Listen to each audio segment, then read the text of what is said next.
Welcome to Pat's Stats. We're over halfway through the season, the baseball season, so I think it would be appropriate to start talking about standings more in depth. And while we talk about the standings, we'll give you the team updates as we go. We'll start with the AL East, where the Rays have a very nice lead over the second place Yankees and Blue Jays, who are right now tied.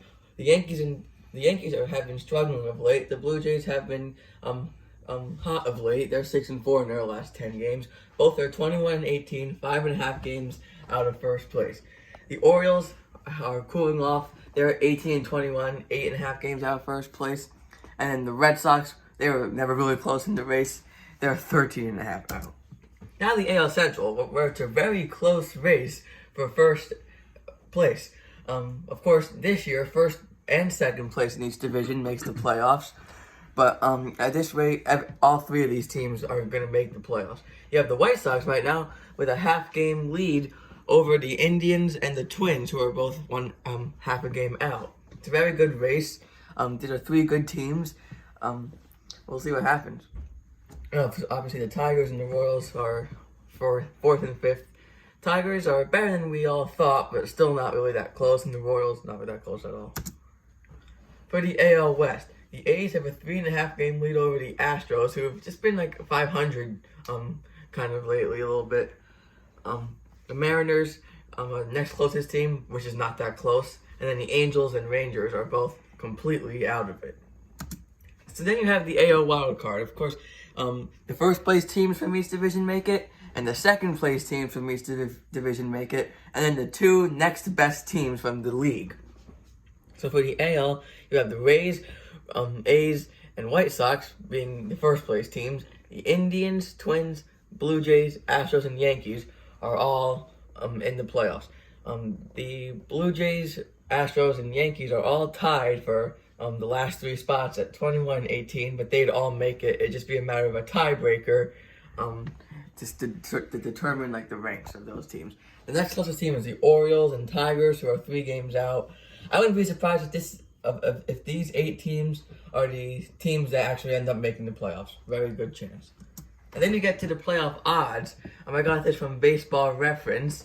And for the AL, the teams they predict to make the playoffs, you can see down here, you got the Rays, Indians, A's, White Sox, Astros, Yankees, Twins, Blue Jays.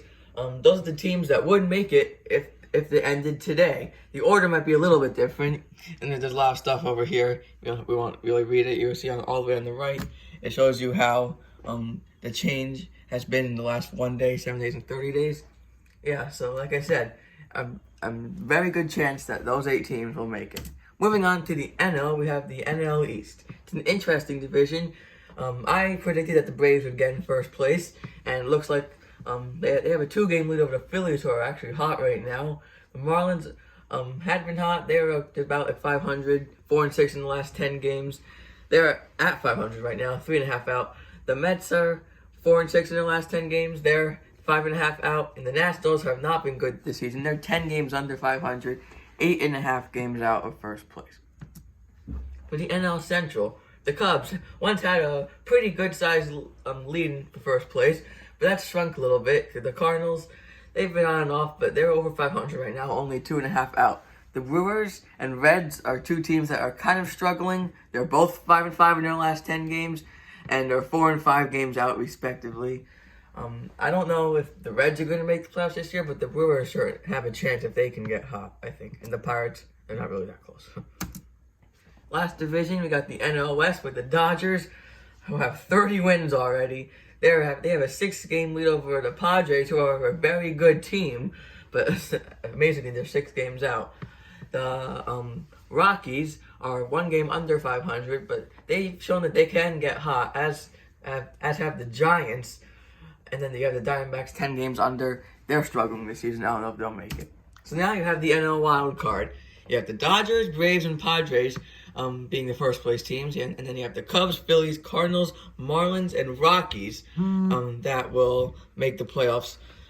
So then the Giants and Brewers are both half a game out. The Reds and the Mets are both 1.5 games out. The Diamondbacks and the Nationals are both 4.5 games out, and the Pirates are 6.5 games out. You can see the NL wildcard race is so much closer than the AL.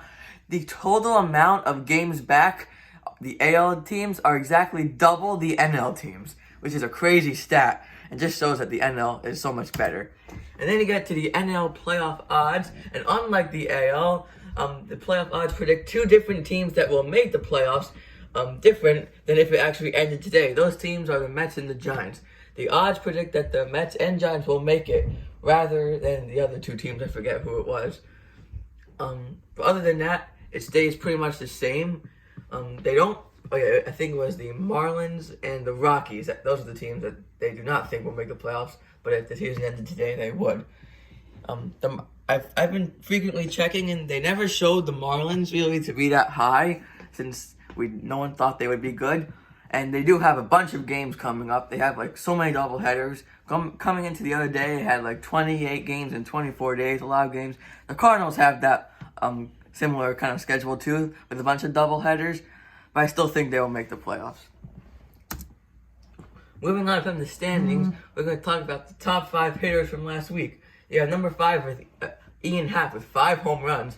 Trey Turner had 3 home runs and 2 stolen bases for the number 4 spot. Number 3 is Eugenio Suarez, who had 5 home runs and 12 RBIs, including a 3 home run game. Marcell Ozuna at number 2. He's been great for the Braves. 4 home runs, 11 RBIs, and the .464 batting average. And then number 1 is Alex Dickerson of the Giants. 4 home runs, 9 RBIs, and a batting average over 500. And finally, we have the top 5 pitchers from last week. You had Clayton Kershaw throw 6 scoreless innings with 8 strikeouts in the win. Tyler Glasnow, 6 scoreless innings, no runs, 9 strikeouts in the win. Aaron Nola, 8 scoreless innings with 9 strikeouts in the win.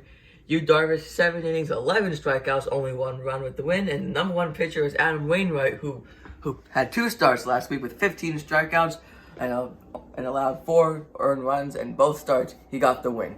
So that is all for Pat Stats today. Thank you for watching, and we'll see you next time.